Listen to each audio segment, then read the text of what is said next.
You are watching Co-op for Two, broadcasting live from Champaign, Illinois, Sunday afternoon, 3 p.m., June 25th, 2023. And we are continuing our playthrough of Dear Holmes, the play-by-mail game. And we're ready for letter number 3. Before we get started, let's just catch up with the chat, see if anyone's up to anything interesting. We've been playing on the channel for the last 3 days, a game called Escape Tales Children of Wormwoods. We played a 3.5-hour session, then a 6.5-hour session, Thursday 3, Friday 6.5, and yesterday, maybe 5 hours? I can't quite remember. But we're almost done. And I'm loving it. It's a puzzle game, but with a real slow burn narrative and some choices that are sort of agonizing. And I think we'll be finishing that up tonight, or maybe tonight and tomorrow. And then after that, we're probably going to play one of the more traditional crime dossier game books. Less puzzle. I think we're going to shift from puzzle for a little bit. Although I really have been enjoying it. I see we've got a good group of people here. 14 according to YouTube. Here's a little reminder. If you want to see more videos like this, well, that's a bit of a lie, because I'm going to be doing these videos anyway. If you want to put me in a better mood, you could give this video a like, even consider subscribing to the channel if you hadn't. It's just fun. It's just fun. Okay, should we catch up on Dear Holmes? Remind us what the last letter. I can see there's some codes in this letter. We're going to get a return to the cipher, which is kind of exciting. You can kind of see my address through here, can't you? I guess I got to use better tape. It's all right. I'm easy to find. So let's see. I wrote up the notes from our last letter. So first letter was May 13th. Second letter was May 16th, 1904. In our second letter, the last letter we got, Ruth is writing us, Ruth Dresser, the fiancé, and she has been doing some legwork for Sherlock Holmes that apparently we asked her to do. She went to the club where the people with the mask that we know Dalton Ward was involved with and had old friends. She talks to them. There we find out that Sonny Maggs, who runs Club Coast, it's a drinking establishment for people drinking and hanging out with women late into the night, sort of a debaucherous place. And he says, she says, I know my fiancé used to be involved in your club and your type. And he says, he's still at it. He basically alludes to, and he says, David's been poisoning himself for years, implying that he's been drinking for years and visiting the club. He says, every man has a dark side that he keeps hidden away. And then he gives us his motive for the problem he's having with Dalton Ward. And he says that it's Dalton's involvement, political involvement, support of the temperance movement that threatens Sonny Maggs's business, because they're trying to outlaw alcohol. And she says, hey, I support my fiancé in outlawing alcohol. And he's like, all right, I've had enough of you. Time for you to leave. So that's basically it. Gives us a motive. She says, did you poison him? And he laughs and he says, come on, that's not realistic, but I don't like what he's doing. Okay, then she heads to the newspaper where David McBain works.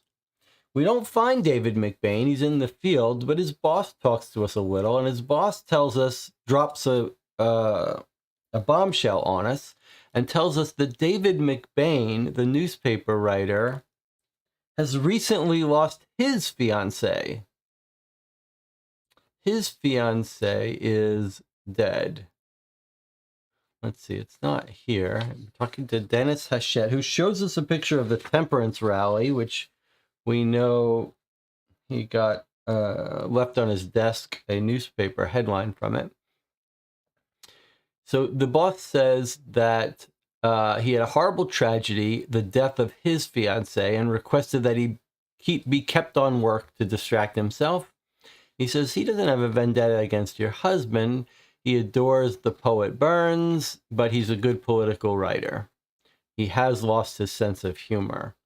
And if we want to talk to him, come by early Wednesday. It's a weird little clue, as if we're going to actually do that.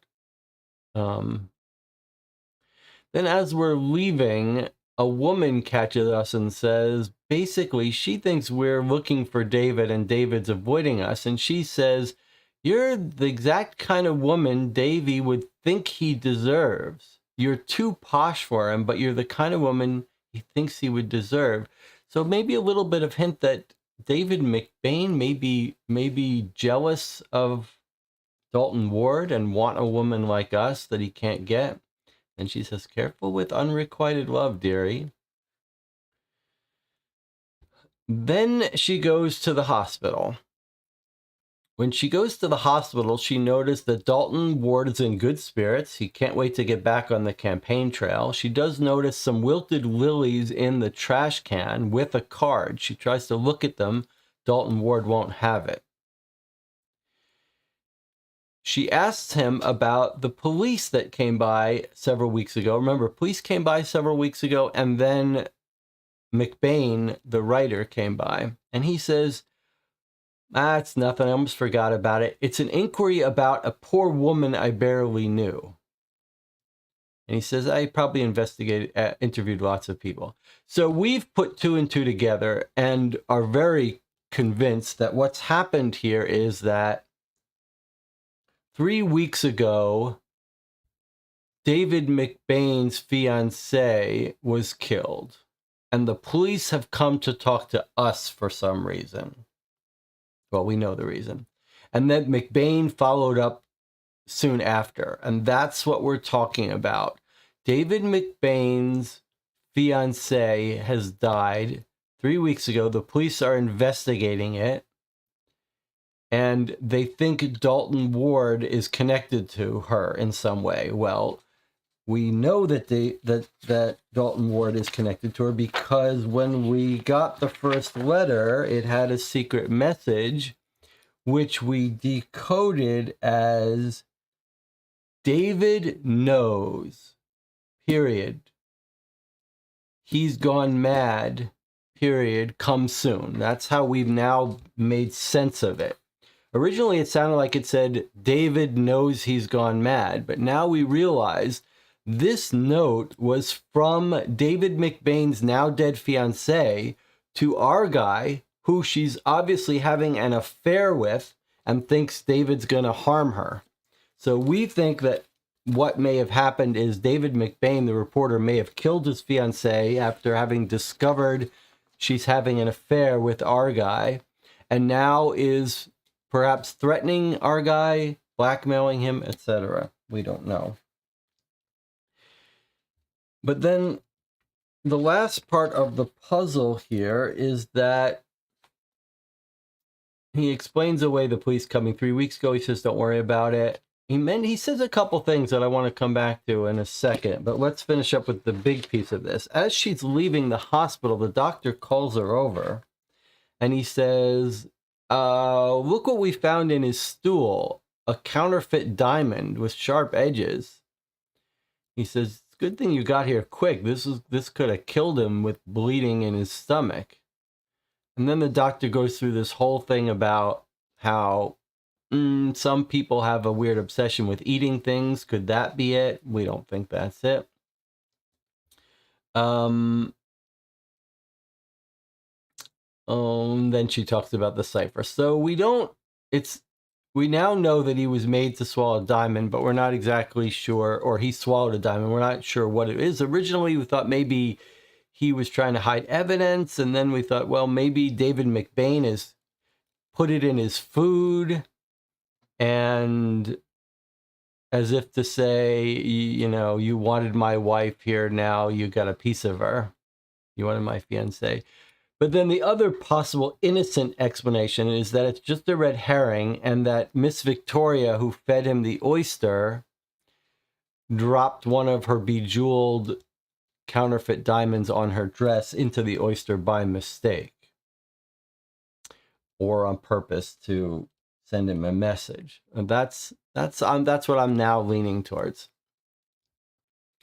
So there's a couple things here I want to clarify before we move on. There was some question about whether he really had ulcers, and whether, now that we know he swallowed a diamond with sharp edges, is that the explanation for the ulcers? And I think this, if you read carefully what the doctor is saying, we've got confirmation here that he really did have ulcers. First, he said that while Dalton was improving, he was not in good health. Dalton's ulcers explained the blood in the spew the day he fell ill. However, I did not know that his liver was also impaired, suggesting he's still going out drinking. And then the doctor says, here's the censure that he did have an ulcer. The doctor says, he's talking about the diamond, it has sharp edges that easily aggravated Mr. Ward's impaired gastrointestinal system. So it seems clear to me that he does have ulcers, which could very well be from the stress of being suspected in this fiancé's death. And I think that if you look at this conversation he has with Ruth, who's now questioning everything about her husband, her fiancé's, the marriage because of all this. There's a couple little subtle things here. So we're told that that Dalton Ward moved up the engagement party, and he's a political, getting into politics and everything. I think there may be signs here that it's not so much that Dalton's a good man and he's gotten caught up in his past the way Ruth thinks, the way his fiancée thinks, but maybe that he's more of a traditional politician who's not mended any of his ways. He's still going out drinking and having affairs, and he's marrying Ruth as a sort of cover, as a beard for his political stability. And I think that's kind of how I'm reading some of this conversation she's having with him at the hospital, because she goes to him in the hospital. He's all excited about getting back into politics. He was in grand spirits. The grinning man I know and love. He rattled on about his recent visitors and can't wait to get out there. All right, so then look at this. We ask about the police. I must have looked doubtful. Dalton took my hand. It doesn't concern me, ... us. So here's the first time he uses this little verbal tick. Doesn't concern me, I mean us. I am focused on the future. There it is. Then he does this little verbal tick again. Our future. Then her mood brightened. Okay, so it feels to me like we may be getting a little bit of clue that Dalton doesn't care that much about our Ruth. That he's kind of like, I'm focused on preserving appearances for for my future. And then he keeps like talking about himself and then remembering to include her. What do you guys think about that reading?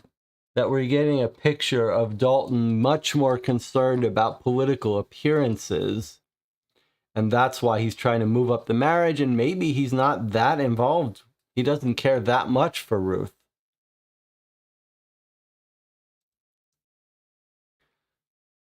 Debbie seems to agree with me. Probably just wants the marriage for the sake of looking respectable. Yes, that's kind of what I'm thinking.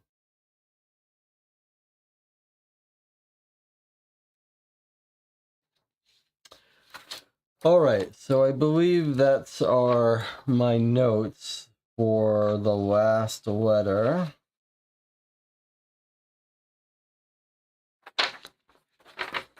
Anything else to catch up on? Song of the Woods says, Ruth could be the respectable face for something far more sinister. I don't think it's sinister. It's just traditional, classic politician behavior. Caring about appearances, getting married for appearances. Probably cares about her, but is not totally devoted for her. Emmy says, that's what I think. Engagement party moved forward after the police visit to distance himself from the relationship with the dead woman. Yes, agreed. All right, so, but what we still don't know is we don't know exactly what happened with the diamond. We know that Dalton and McBain meet in the office. McBain, the reporter, comes out grinning. Dalton comes out after him saying, you're a devil. So we don't know what he told him. What we suspect he may have told him, hey, I killed my fiancée. Choke on it. All right, let us look at our next letter.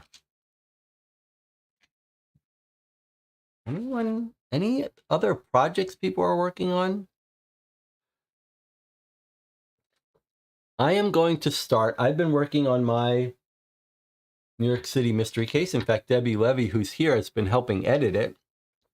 I've taken a little break from writing to work on map generation and world building for New York City in the 30s, building a Sherlock Holmes consulting detective set of maps and directory. I've been working on the directory now, making good progress, got people populated in the correct, according to New York City zoning law and population densities. And now I'm going to work on getting the ethnic distribution of the fictional names of the residents of the city, maybe 20,000 residents, aiming for about 5 or 6 times the size of a Sherlock Holmes consulting detective world. This may not make any sense to you, but my only point was that I think I'm going to start doing streams, maybe in a month or so. I'll start doing streams, little monthly update on game design development of that. And Tina says, was there an answer for the Chalfont case on their site? Well, you know, we got the letter that was an answer, but I don't know if they published I don't know if they did what they say they do, which is to publish their best sent in solution. I don't know. Who else in the channel actually subscribes to Dear Holmes? Is there anyone in the channel that doesn't normally speak up, that wants to jump in and say that they are a subscriber to Dear Holmes? One of the things we're curious to hear from people is who've been subscribed longer than I have. This is our second case, how these cases compare. And Debbie says, I'd enjoy seeing streams on high and low development. The only trouble with the development streams is going to be not giving away spoilers for stories. But we'll work around that. All right, here we go. Let's open up and take a look at our next letter. So we definitely have more ciphertext. Another long letter. These letters for this case have been very generous. 4 typewritten signs. All right, here we go. It's from Ruth, May 17th. So just a day later than the last letter.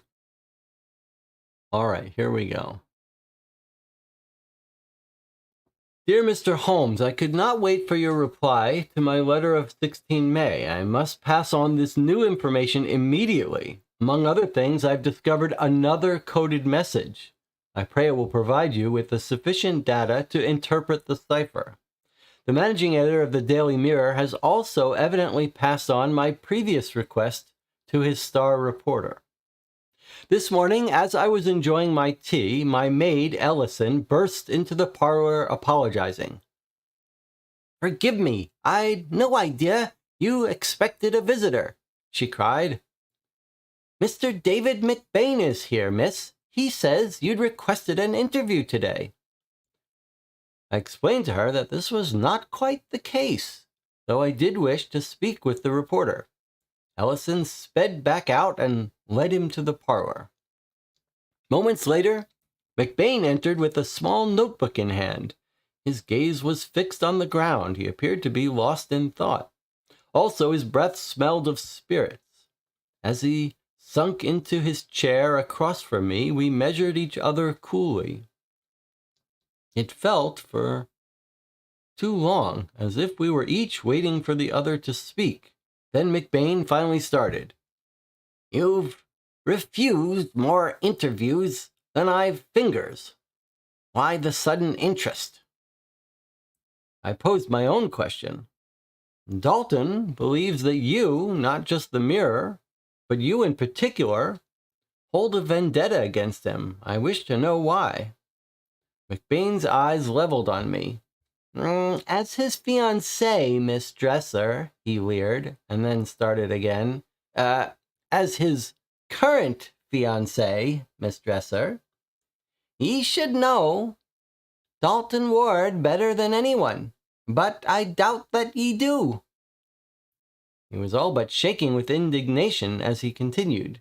"Your Dalton is the reason, He stopped and took a breath, and then began talking to himself calmly. "In Roby's words, I waive the quantum o' the sin," he said, before going about a hazard of concealing, which, if my memory serves me, hardens within. I realized now that the man was quoting his favorite poet. But on hearing those words, I considered whether he had gone entirely mad. Still, I held myself in check at the time. "Mr. McBain," came my reply, "I already know about Sunny Mags and Vesta Victoria, and the Club Coast. What you should know is that those are all things of Dalton's past. As the bard would say, Dalton's better angel has won." McBain laughed, asking if he could quote me. When I insisted we keep our conversation private, he set his instruments on the table and leaned closer. "The present is a graveyard, and Dalton may believe he has buried his past. But old spirits are about the haunt." Without a moment's hesitation, I retaliated. "Mr. Hachette told me about your recent loss. I understand how the death of a loved one might color your perspective." And with this blow, he fell quiet. He became dewy-eyed and murmured, "Lily, hey see her, wis to love her. Was to see her, was to love her, and forever." I asked if that was his fiancée's name. He nodded. "Aye, Lillian Newton." Then, as the present moment intruded, he became defensive.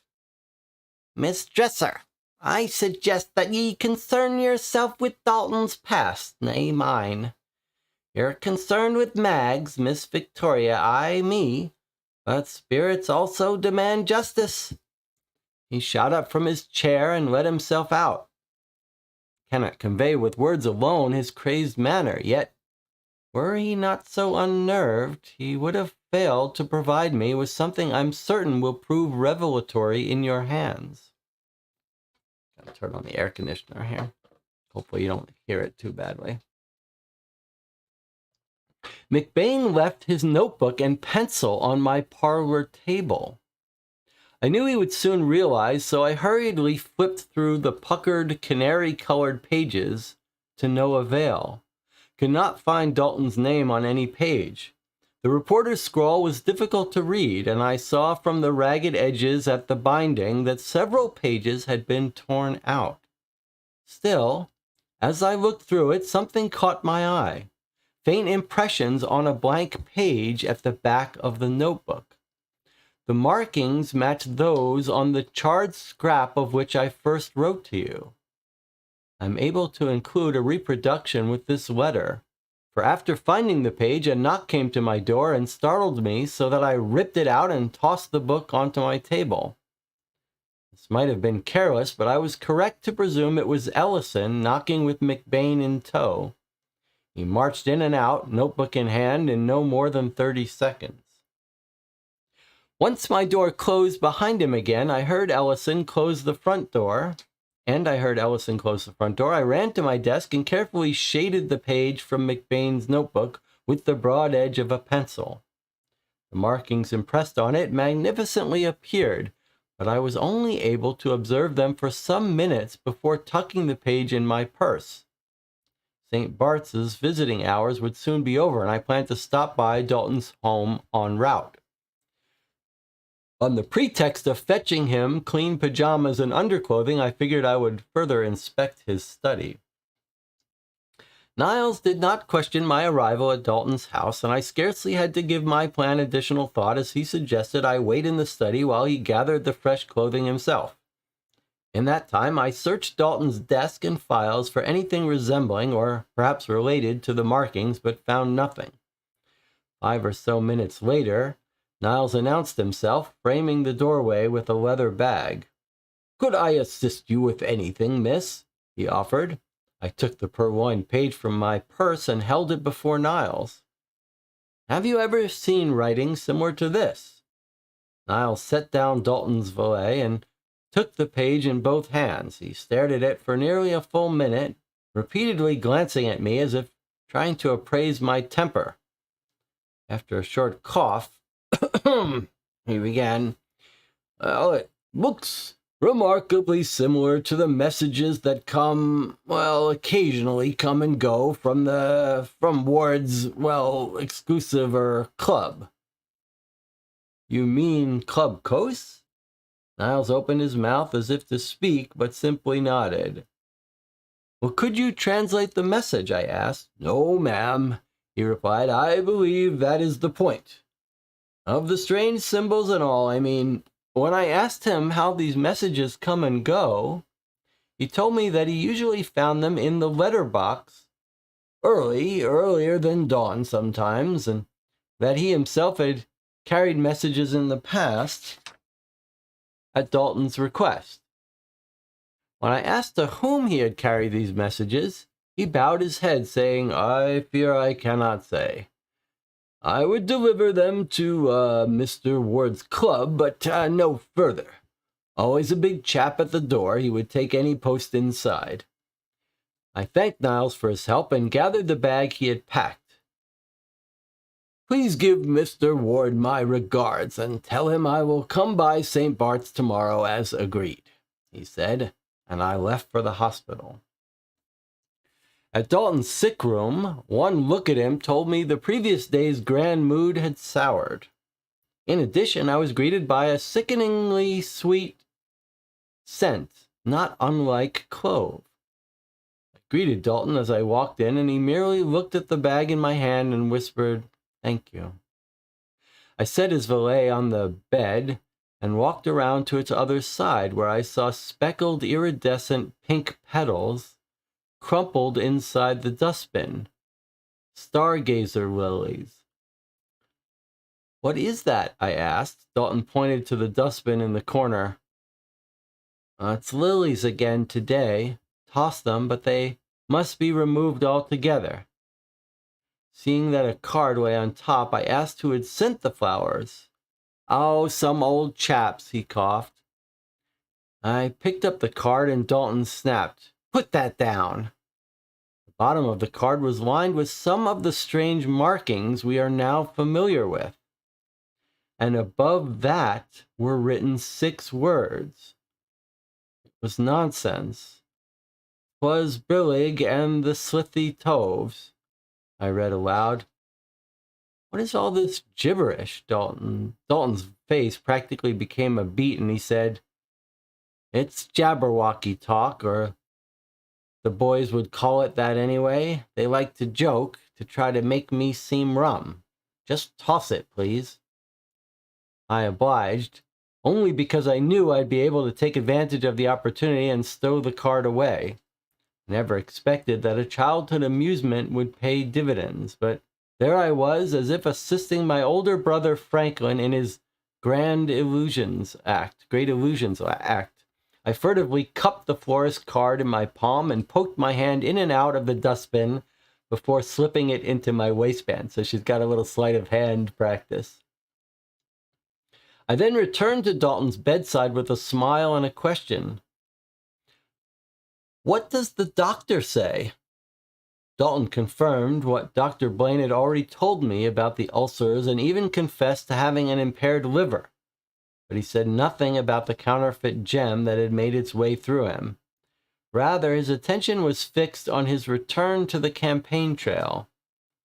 Voting comes in less than a month, Dalton reminded me. It's time for something grand.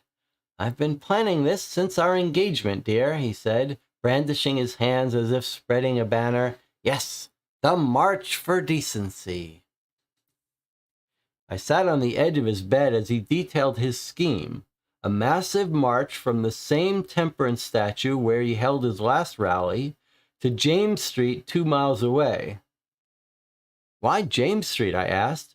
Dalton plans to brand Club Coast as a den of iniquity, representing what he explained was the cultural decadence tattering the moral fabric of the British family.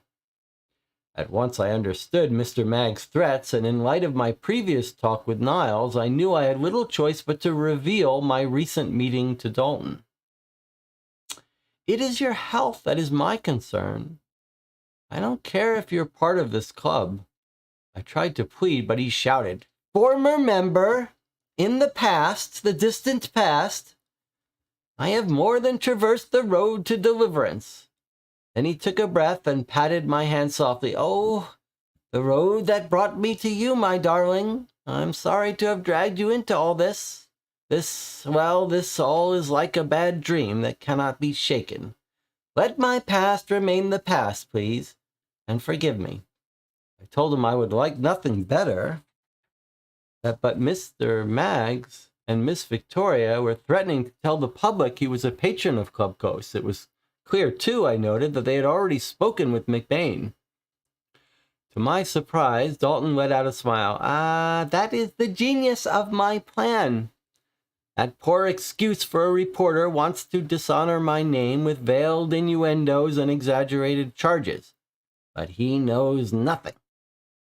I will turn the tables on him, on all of them. I'm a new man capable of fighting immorality because I have conquered it in myself. I must seize my past and wield it if I am to succeed in the future. I was still swirling from these grandiose pronouncements when he proposed that we be wed on the day after his election. So eager was he that he did not wait for my response, but chattered on about the March for Decency until noticing my silence. He asked what was troubling me. I withdrew my hand from his. Did you know Miss Lillian Newton? Dalton sighed and closed his eyes. That's what this is all about, he began. You are not one to powder over ugly facts. That is admirable of you. He looked unwaveringly into my eyes. I knew the woman only in passing. That's all there was to it. Her recent death prompted the visit by the policeman you inquired about earlier. How did you learn about that? When I balked, he smirked. McBain, he said. I nodded. He reiterated that he had nothing to do with Lillian Newton's death and begged me to believe him. I told him I had little reason to suspect anything and soon took my leave. Despite my assurances to Dalton, I have doubts about our future together. Yet, regardless of what life may bring me, I do not wish him undue harm. He seems to be convinced of his plan, so much that he worries not a whit about the danger he is attracting. I've done my utmost to transpose the circlets and symbols from the page that was in McBain's notebook.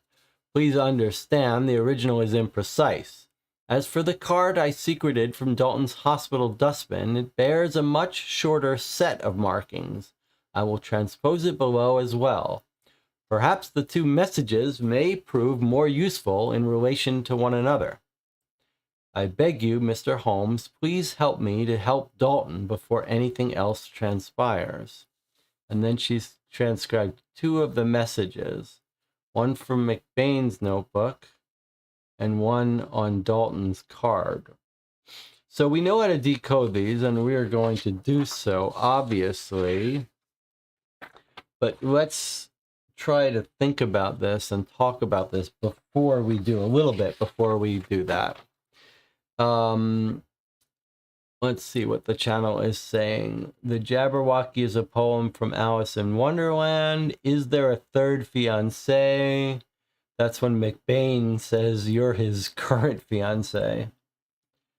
Emmy says, I'm convinced the Club Coast owner is feeding stories about his past to the reporter who already had a grudge against him. Okay, so let's skim through our thing again, looking for stuff. So McBain shows up to Ruth Dresser's house. He says, you've been refusing interviews from me. Now you want to talk to me. So then he makes his comment, his current fiance. So is there a previous fiance? I think this is not going to turn out to be important to our story, other than it confirms our theory that Dalton Ward just wants to get married for appearances. And he doesn't really care that much who he marries. I think that's what it's going to turn out, that he had a previous fiance. It fell through. That's what I'm guessing. Your Dalton is the reason, I think he's going to say the reason I lost my fiance. And he talks to himself. He's talking about his favorite poet again. So this might be, if we find this poem, might be a little bit of a clue to his mindset. She says, I already know about the people at Club Coast, but that's in his past. He laughs. Then he says, the present is a graveyard, and Dalton may believe he's buried his past, but the old spirits haunt you. Okay, then we say we know about your dead fiance. Let's see what he says about that. He gets sad. To see her was to love her forever. Lillian Newton. Already knew that, I guess. He says, don't be concerned with my past. Worry about Dalton's past. You're concerned with Mags and Victoria and me, but the spirits demand justice. This seems to be consistent with our idea that he's punishing Dalton for having the affair with his fiancée. He leaves his notebook. She can't find Dalton mentions in it, but she sees that there's pages torn out.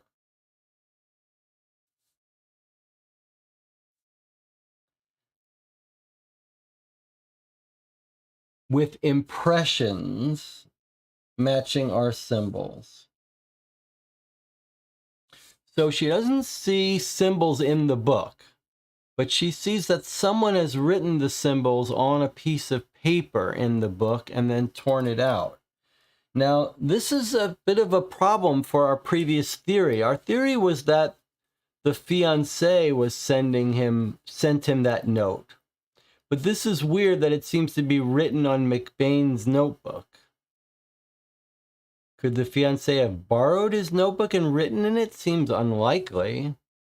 Why would she do that? She would write on her own paper. So this is very strange to us, why the markings are in his notebook.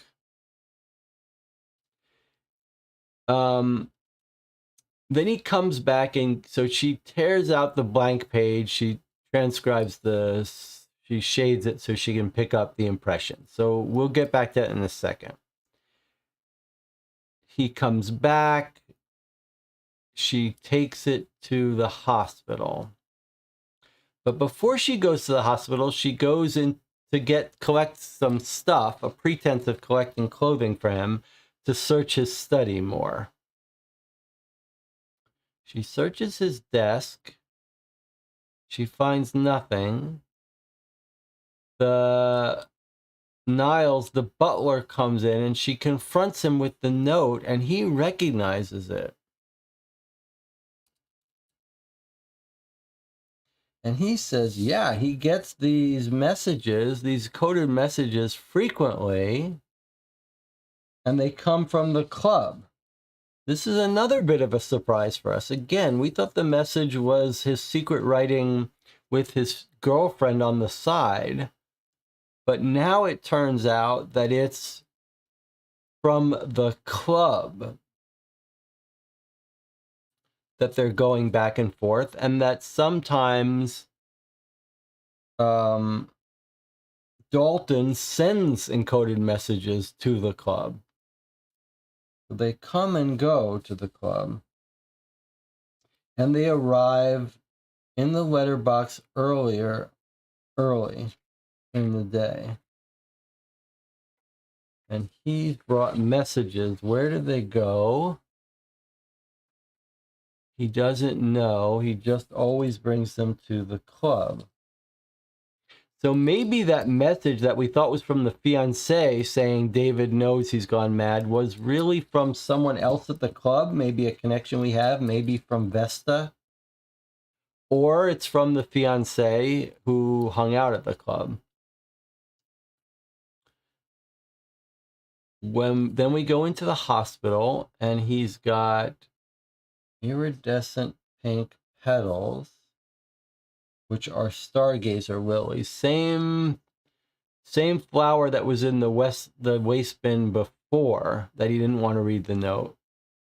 He says lilies again today, as if someone's threatening us. Now, what's this part about toss them, but they must be removed altogether? What does that mean? Why is he saying they must be removed altogether? And what's this sickeningly sweet clove scent? So what is this clove scent, and why is it from the lilies? Lilies don't smell like clove. And why is he insisting that they be removed altogether? I'm not sure what that means. Then we ask, who sent the flowers? And he says, some old chap. He doesn't want us reading it, but she notices it's got the encrypted letters and then 6 words.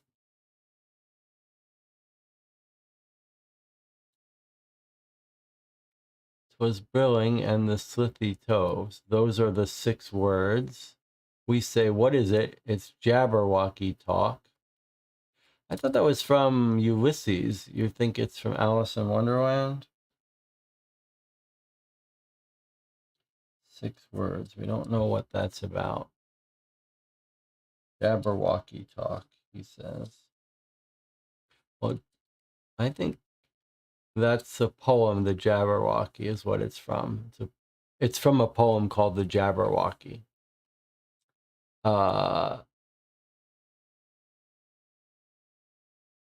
It's not Alice in Wonderland. It's from a poem, The Jabberwocky, which was written by who? Remind me the writer of this. It's a famous poem of nonsense. It's not Ulysses. Debbie says, most definitely Alice in Wonderland. It's a parody of epic poems. Okay. Can someone look up The Jabberwocky? All right, I obliged. It is Alice in Wonderland. Everyone is reminding me, by Lewis Carroll. Okay. All right. She pawns the actual card using her skills, helping her brother as a practiced magician. The doctor tells him he's fine. They don't talk about the diamond. He just wants to get back on the campaign trail. And then he tells her about his grand plan to get political office, the March for Decency, which he's going to march right to Club Coast. And he gives us a little speech here about his plan, how he's going to use his bad past as a political lever to say I've changed. It's going to be like he's going to use it as a strength, his bad past as a strength in politics. And then she says Mags isn't going to like that, and he says, don't worry, that's the genius. He's going to use the reporter. He says, that's the genius of my plan. The reporter wants to dishonor me, but he knows nothing. That's interesting. I'll turn the table on him.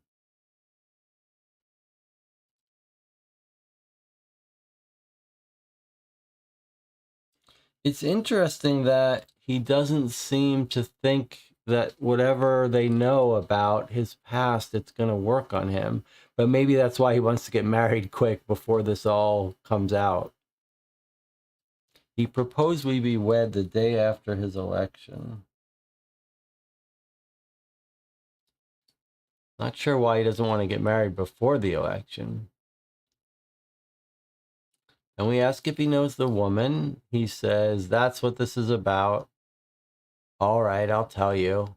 I knew the woman only in passing. That's all there was to it. His death is the visit. He says McBain. Da, da, da. He had nothing to do with her death. We don't think he had anything to do with her death either. We just think he was having an affair with her.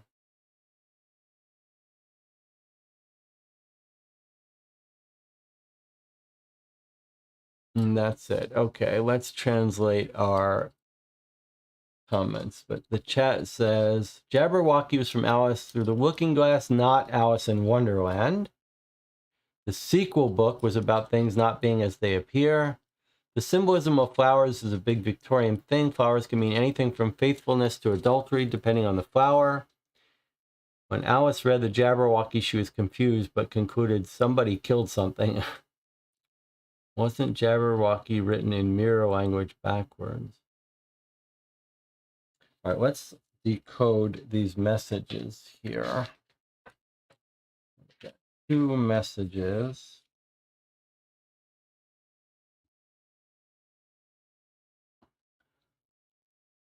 All right, let's do one at a time here.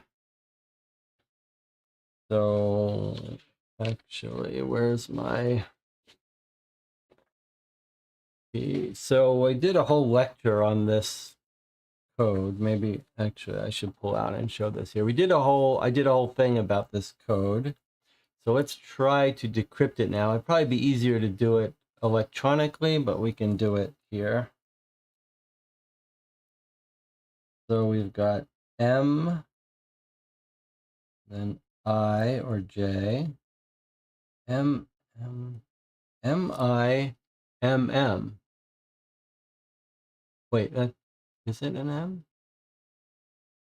It's not an M. It's a double. L.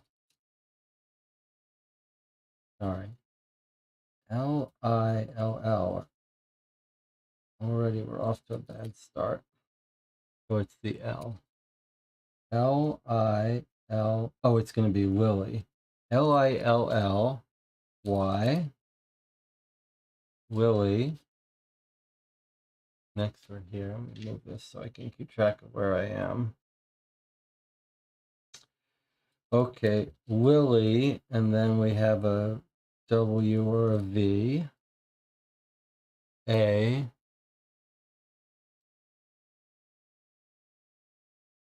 There's our I. D.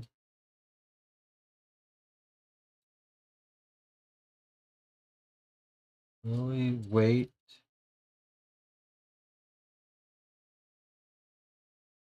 That was our T. There's our T. There's our F. Okay. O. R.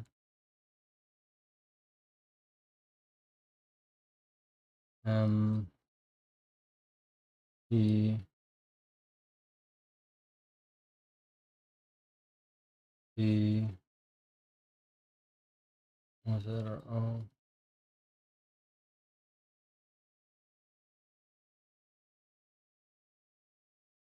N. I. G. H. T.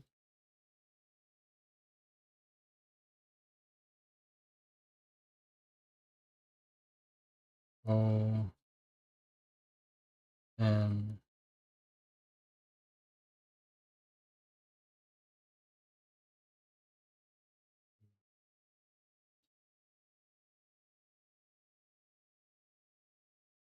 right on, that's a B. That's an L though. Maybe it'll make sense in a second. Oh, B, L, A, C, K, F, maybe an R, gonna be an I, A, R, Blackfriars Road. That's where the club is, on Blackfriars. No, the club is on St. James, but I believe it exits on something's at Blackfriars. Maybe the exits of it. Let's just keep going. B,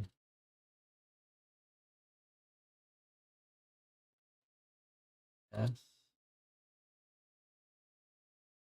E, S,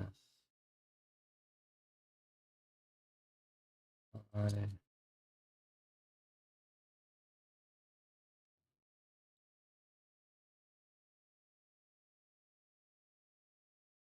G,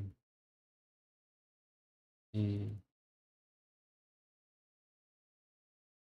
B, S, I, D, G, E, dot, dot, dot, D, A, L. Lily, wait for me tonight on Blackfriars. Oh, Bridge. This is going to be an R. Wait for me tonight on Blackfriars Bridge, Doll. So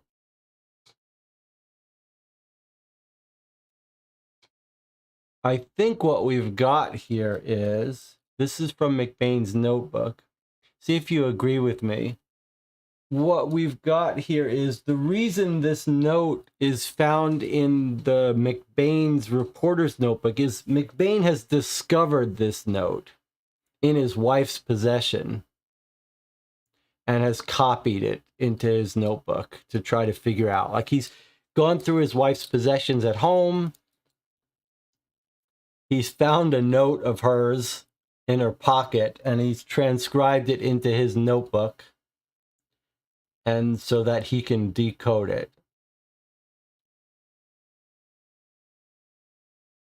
That's how it got into David's notebook. It's a note from Dalton to Lily. Blackfriars Bridge. Now, do I have notes about what's important at Blackfriars Bridge? I know we've heard it before. Where's my note? I believe the...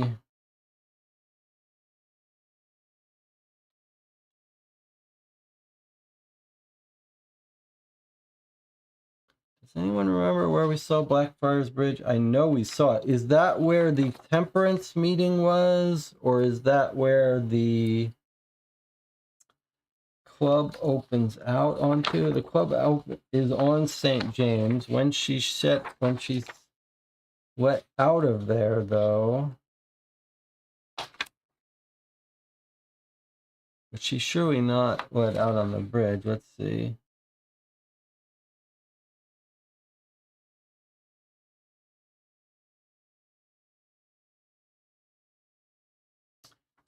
Temperance Fountain. Well, the chat is going to tell me. Someone in the chat says it was on the top page you were looking at. It's a problem. It's a problem when we refer to something I'm doing because of the YouTube delay. We were right about Fair. Could this be a reply to his first note? That's possible. All right. So, but someone remind me what Blackfriars Bridge was related to. Why do we know that location? There it is, right there. Okay, so it is where the temperance meeting was. So it's the rally.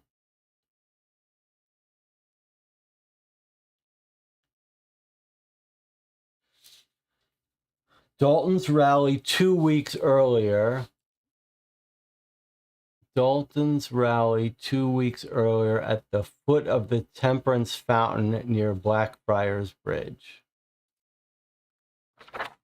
All right, so let's just make a little note on our decoding that this is the Temperance Fountain.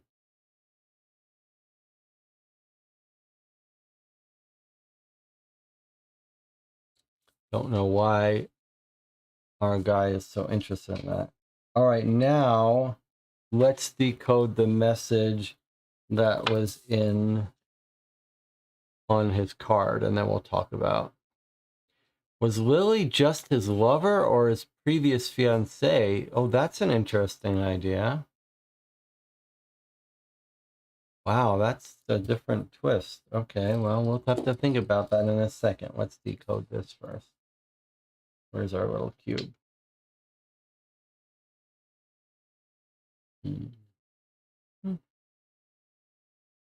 All right, so we've got C A R E F. Going to be U. That's going to be L. Careful. O R A L L. It's going to be our W. That's going to be our I.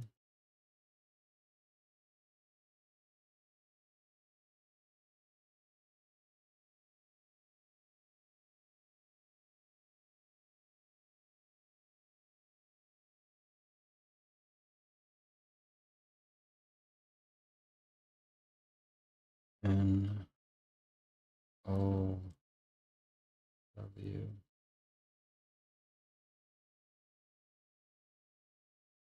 O F L. Oh, it's partial. Careful, or all will know of. And then is it cut off? Of L. Of Willie? Is that what's happening? Careful, or all will know of L. Of Willie? We don't know what this last part is. Unless I mistranslated it, I believe. Does she say that she's only... No, it's a card, so she should have the full message, but maybe that's how it ends. Of L.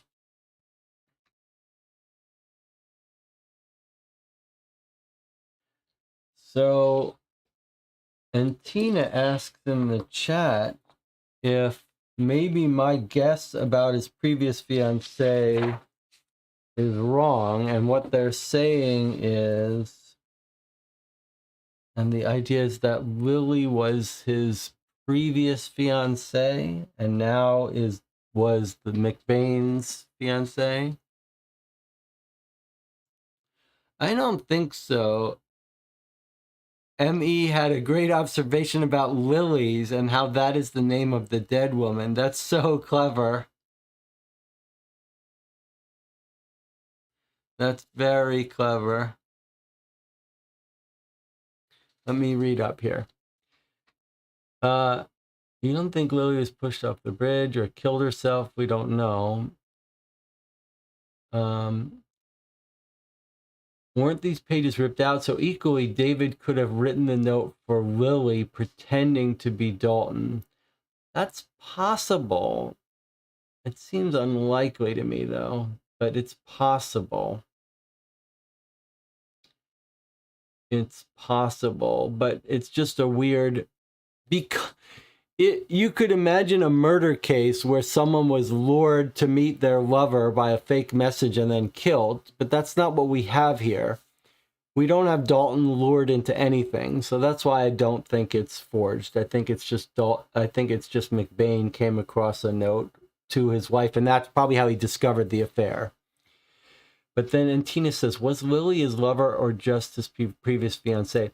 It's clear that he's having an affair with her, right? She might also be his previous fiancée, but I don't think so. I don't think so. I think they're unrelated. But the observation about the lilies is great.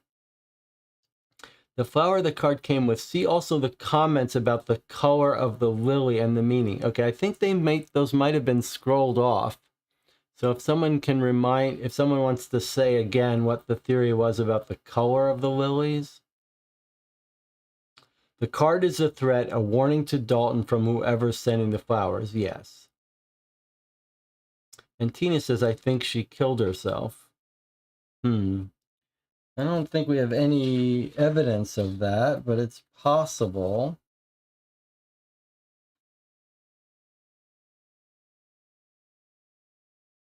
It's an interesting idea.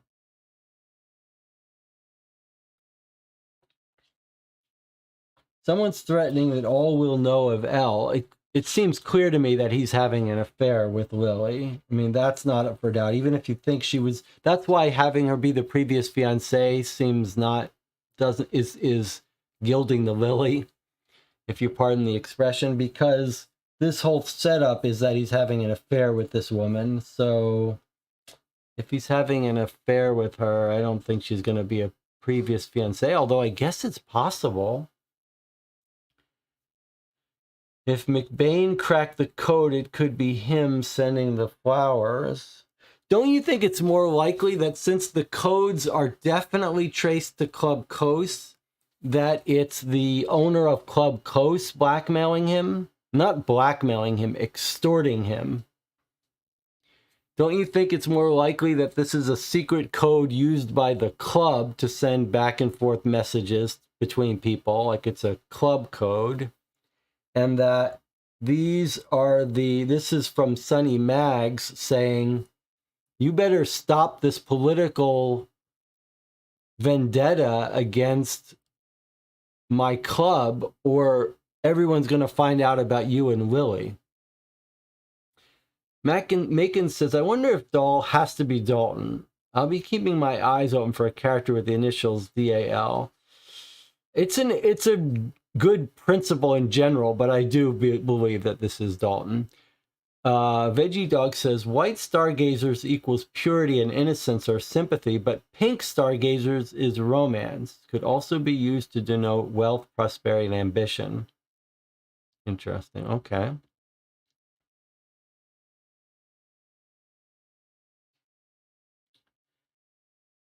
So it feels to me that, okay, so look at this. The reporter isn't sending him this message, careful or all will know of Elle.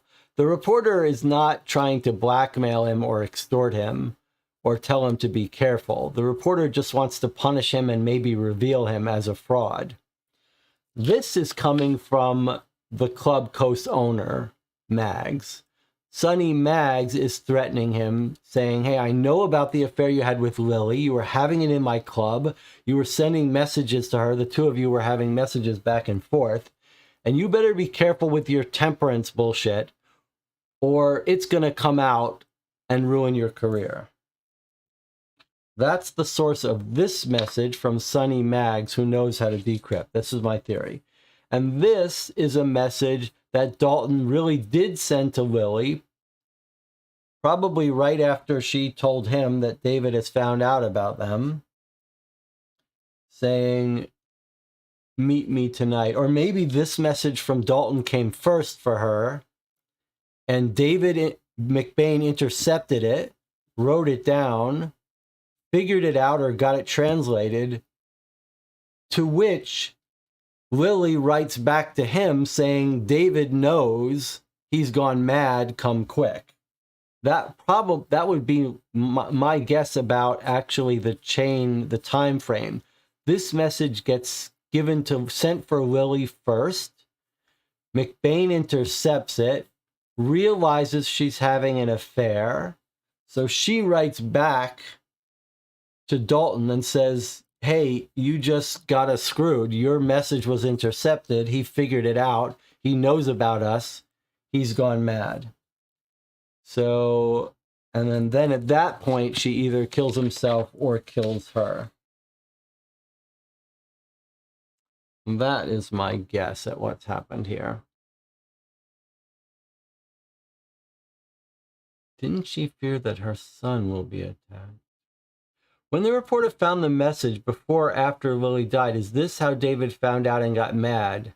Okay, so you're saying what you were asking what I was the thing that I proposed an answer to. I suggested that it seems likely that this message about asking Lily to meet came first, then came her note back that said he's found out because he found your message. And then lastly is the club owner, Sonny Maggs, telling him, you better keep your mouth shut about temperance or I'm going to leak information about Lily. Demi says, it's annoying that we don't know how she died. Really, Ruth should have asked about that. Yes, I agree with you.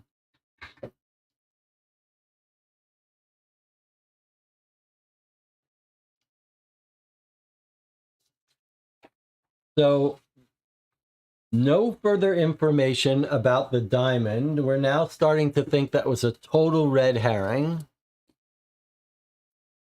We have now come to the conclusion that Dalton is a scheming politician who just wants to marry Ruth for appearances.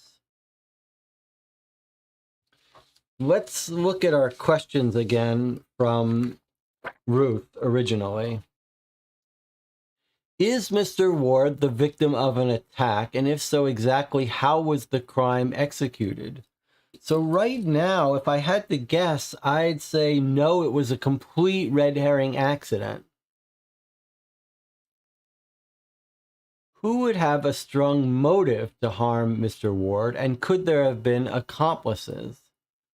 So we've got two people that we think could have reason to harm him. One is Sonny Maggs, the owner, because to stop his political vendetta against the club and the temperance movement, in support of the temperance movement. And the other one is David McBain, who's mad at him for having an affair.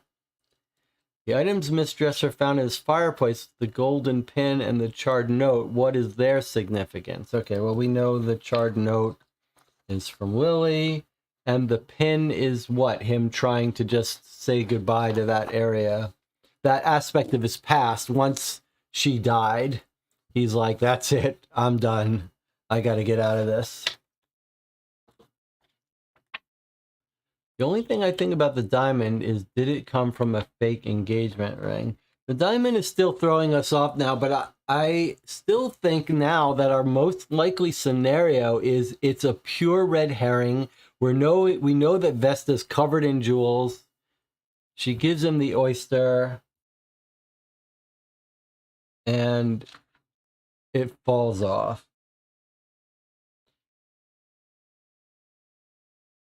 Or I guess she puts it in there as like an attempt to hurt him because she's part of the club trying to scare him off from coming out with the temperance movement stuff.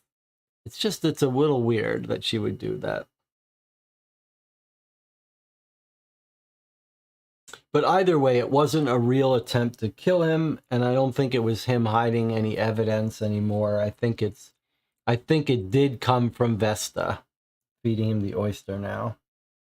But I think if I had to guess, it was a total accident. So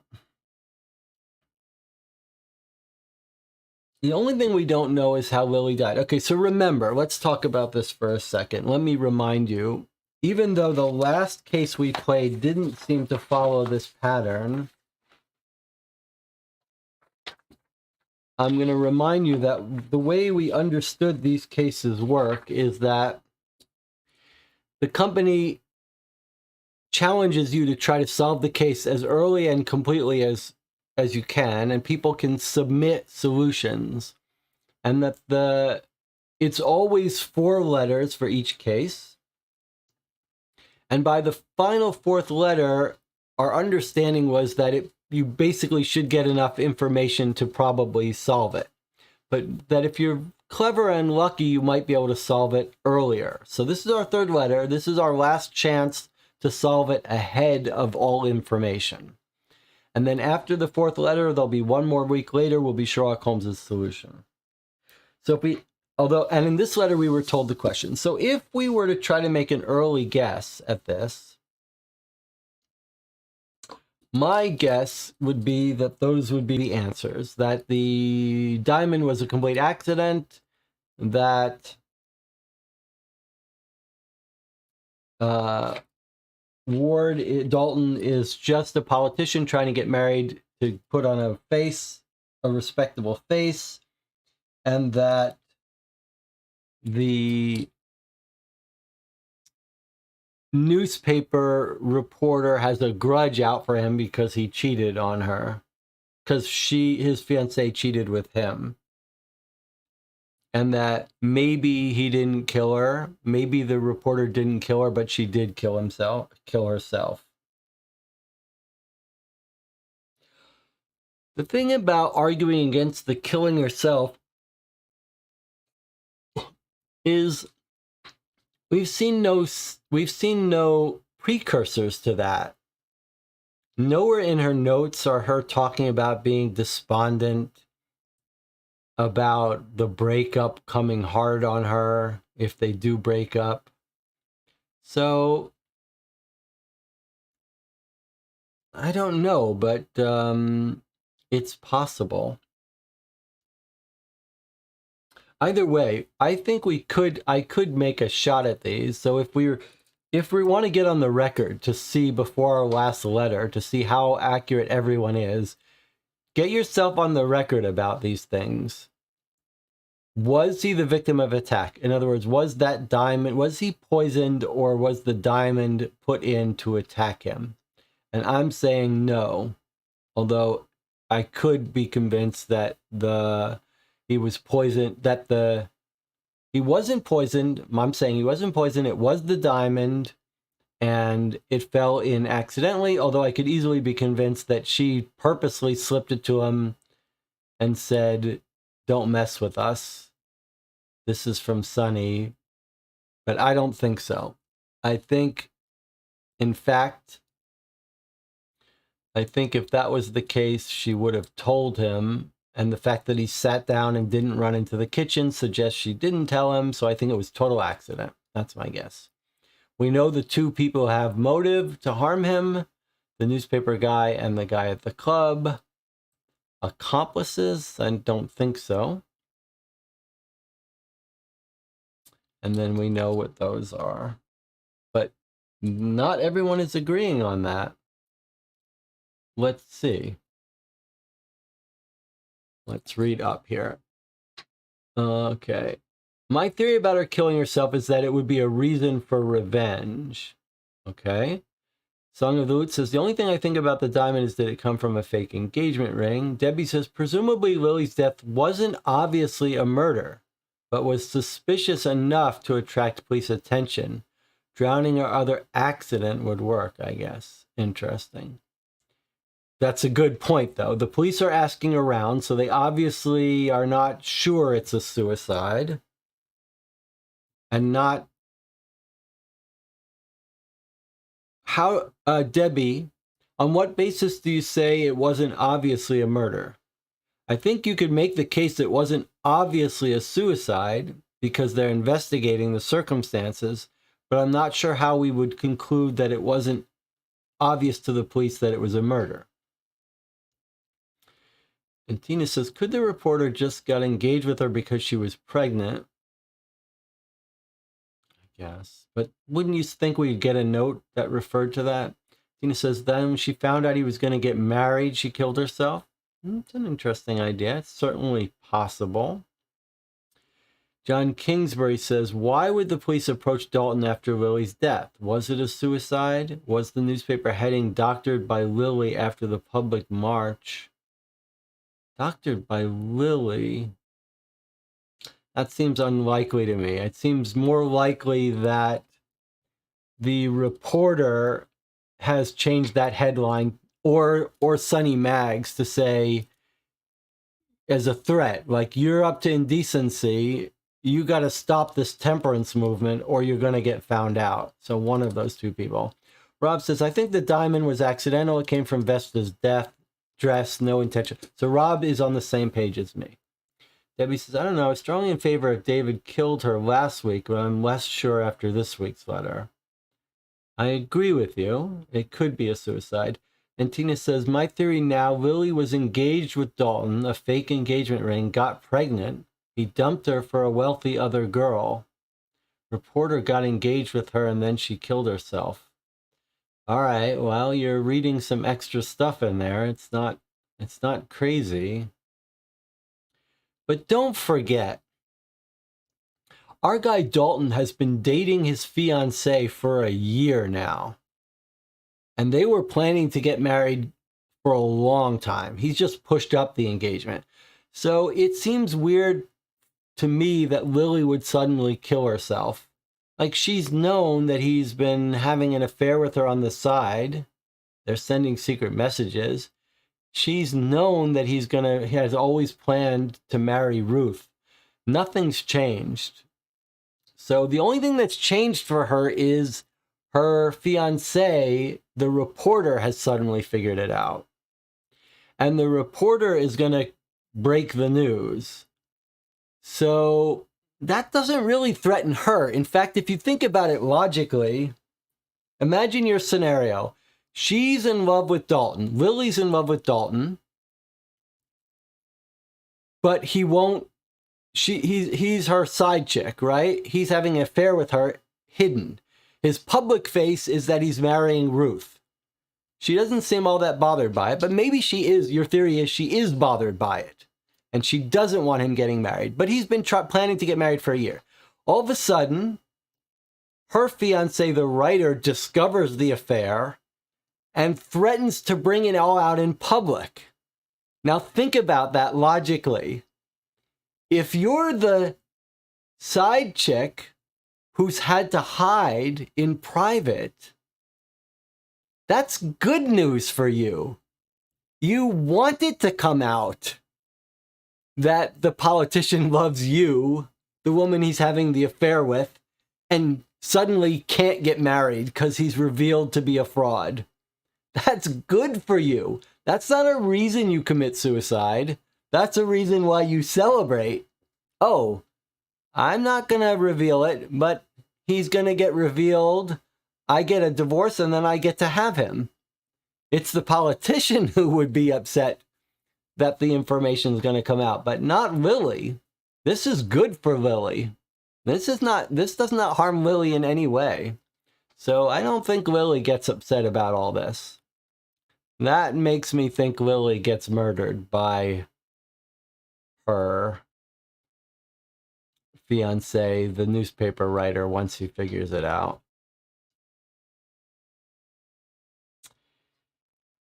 But Debbie says, it couldn't have obviously been a murder because then it would have come up. The person who first told us about it would surely have called it murder if it was the case. Yes, I think you might be right.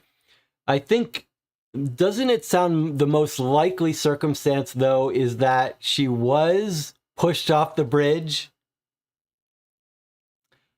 She was pushed off the bridge and killed by McBain, the newspaper writer.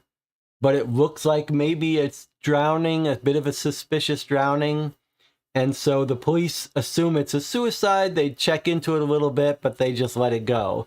And then at the day of the fiancé, the day of the engagement, when Dalton and the reporter have their meeting, the reporter says, "Oh yeah, I knew about you and Lily. In fact, I was there with her at the bridge when she fell over and drowned." And then he smirks and leaves. And that's when Dalton comes out saying that guy's a devil. That's what the meeting was. At that meeting, McBain, the reporter, revealed to Dalton that he probably had something to do with Lillian's death, that Lillian didn't just fall over and drown. And that's what's been revealed. So no, Dalton, but John Kingsbury and Ginny bring up a logical follow-up to my point that Lily wouldn't mind it coming out, but Dalton would. So your alternative theory is that maybe Dalton met her and killed her. So that is an alternate theory, that Dalton pushed her off the bridge.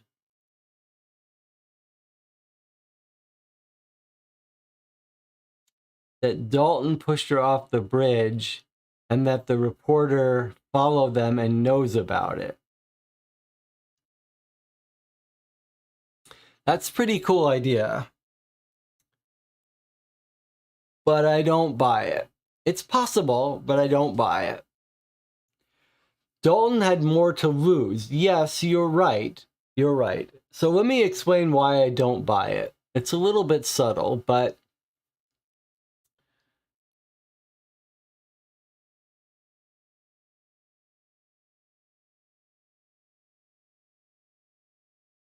I don't buy it because, let's see, David found the note and knew Dalton was responsible. All right, so you guys are liking this idea. One of them pushed her off the bridge. Okay, so yes, this is the part, Rob is getting at why I don't buy it. Let's look at our two possibilities we're thinking about there. Lillian fell to her death and drowned. Apparent suicide. One of them pushed her off. All right, so let's think about it. If your theory is right that Dalton pushed her off to hide the affair, and then the McBain saw it and is threatening him with it, that doesn't make sense for two reasons. First of all, pushing her off does not hide the affair anymore. The whole premise here is that the affair has been discovered by the husband, the fiancé, the writer. You can't kill Lillian to bury the story, right? And if the reporter had seen it and discovered it, the reporter is now in a perfect situation to go to the police and say, hey, I just saw this politician guy, Dalton, murder the woman he's having an affair with, lock him up, case closed, everyone got punished. Thirdly, that theory doesn't comport with the meeting that Dalton and McBain have, where McBain, the reporter, leaves smiling, and Dalton says, that guy's a devil. Like, if they have that meeting and you imagine that the reporter says to him, hey, I saw you murder Lillian, and I'm going to write about it eventually, that wouldn't end with the leaving with Dalton saying that guy's the devil and the McBain smiling. That would leave with Dalton being like, oh my God, I'm caught. I may go to jail. It makes much more sense the other way, that Dalton doesn't know. Dalton has heard that Lily has fallen to her death and drowned, is nervous that his secret will come out, but hopes no one knows, but has nothing to do with her killing. Then they have the and that she was killed by her jealous fiancé, who we're told she wrote a note saying he's gone mad, he knows. Then in the meeting, doesn't it make much more sense that the reporter hints around that he may have had something to do with Lillian's death, but he's not giving any evidence or proof, or even maybe not coming straight out and saying it. Doesn't that make a lot more sense now that when they leave that meeting, Dalton is like, oh my God, that guy's a devil. He killed that woman out of jealousy. Of course, I can't say anything about it because I care more about my career, but that would be something that would cause him to come out of there screaming that guy's a devil.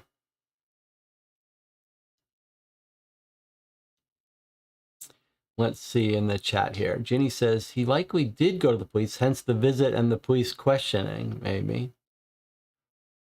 Or someone at the bar at Club Coast told them that the two of them were seen together. Maybe that's why the police showed up.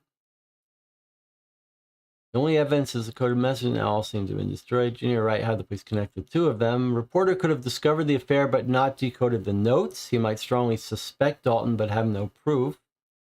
Maybe the owner of the Coast Club killed her and is feeding info to David as a way of creating scandal.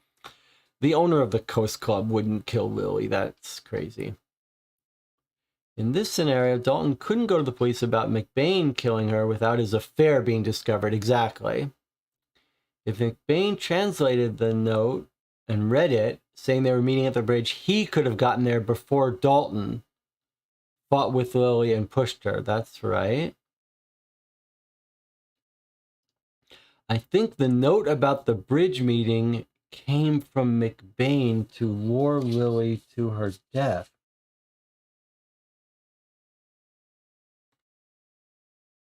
That is very interesting.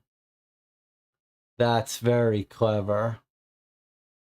Why would the note still be his notebook? It's not still in his notebook. That's very clever.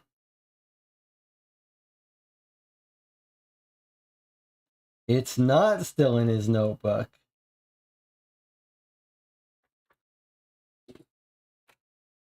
It's a trait impression from a previous note in his notebook that was torn out. So let me recap what Rob's new...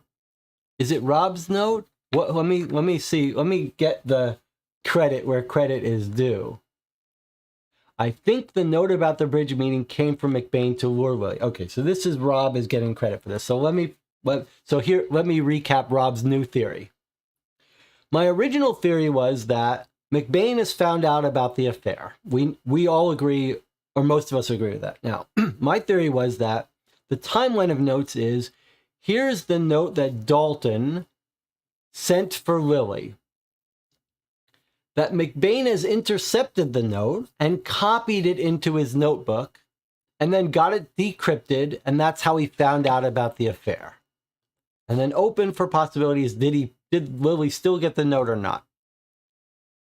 And then we thought, well, if McBain has intercepted this note from Dalton, then he would know about the affair. That's how he would have discovered it. And he would know where to meet her on the bridge to kill her if he got there early. And she was also early. Reasonable theory. But then Rob says, wait a minute. Instead of assuming that McBain intercepted the note and made a copy on his notebook and then took it out of the notebook, that's a bit of a stretch. Rob has a much more parsimonious explanation, a simpler Occam's razor theory. It's not that McBain has intercepted this note, made a copy of it, and then torn it out to get it translated, but that McBain already knows the code and has forged a coded message for his fiancée Lily, pretending to be from Dalton, purposefully to set her up for her death. He's written it in his notebook, torn it out, left it for her.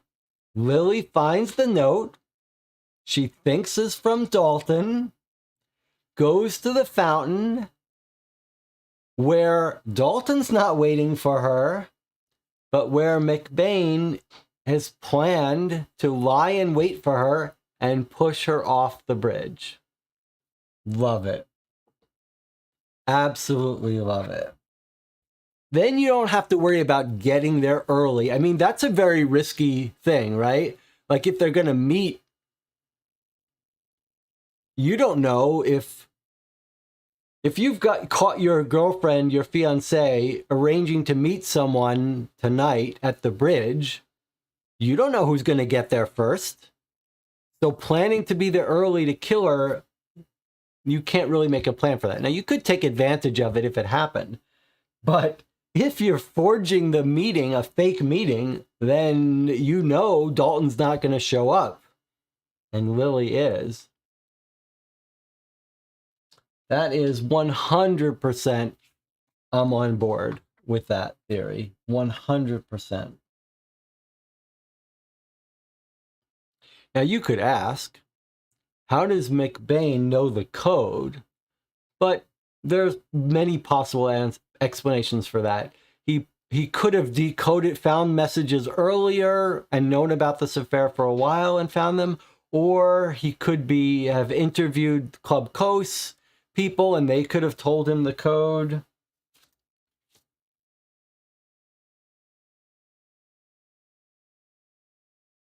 I love this theory that it's forged by McBain. Now, there might be more evidence to that end if we look at the poem that McBain quotes. Because he does seem like he's gone a little mad and he may be leaking information, right?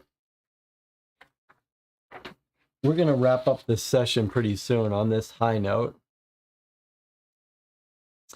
And he says, more likely if David intercepted the note, he'd have fought Dalton on the bridge and Lily wouldn't have gone there at all. I think that's right. Who pointed the police to Dalton after Lily's death? I think that could have come up in the police investigation. Like the police looked at her last movements or who she hung out with to try to find out why she would have killed herself. And that could have taken them to the club. And the club people could have said, hey, she was having an affair with this guy. Or they were seen hanging out. So lots of people at the club could have pointed them to her, to our guy. And then he just denied it. I do think we would probably be wise to look into this poem quote from McBain, the newspaper writers. I waive the quantum of the sin. There's a hazard of concealing, hazards hardens within. You know, hardens within looks like it's a reference to the diamond, maybe. I wonder if this is a reference to diamond.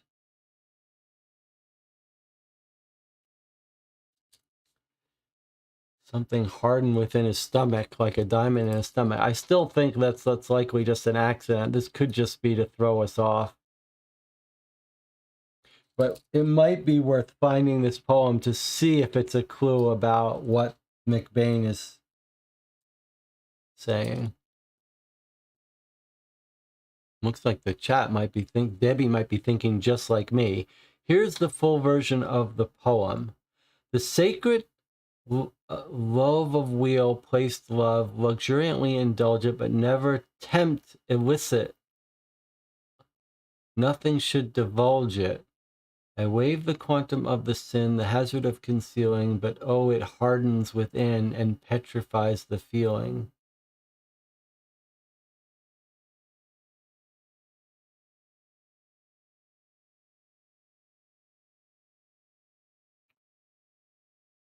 Epistle to a young friend.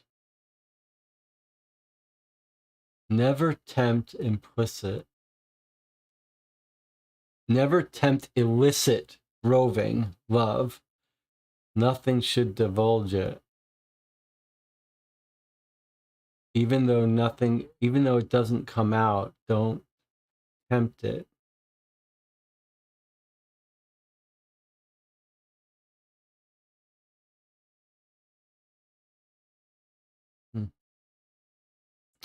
Debbie says, good point about reference to the diamond.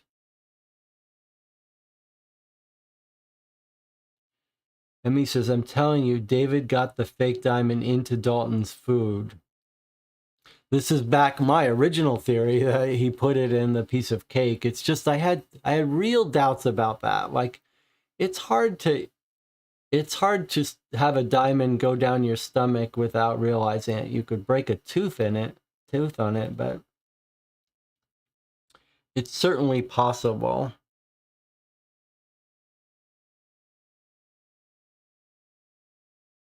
Boy, if it's not a forged note, I'm going to be disappointed. That if it's not a forged note, and if McBain didn't confess to him that he was involved in her death, then it puts that meeting where he came out saying that guy's a devil. Then we need an explanation for that, and then that goes back to our original theory that he put the diamond in his food as if to say, "Here, choke on your concealment of the affair."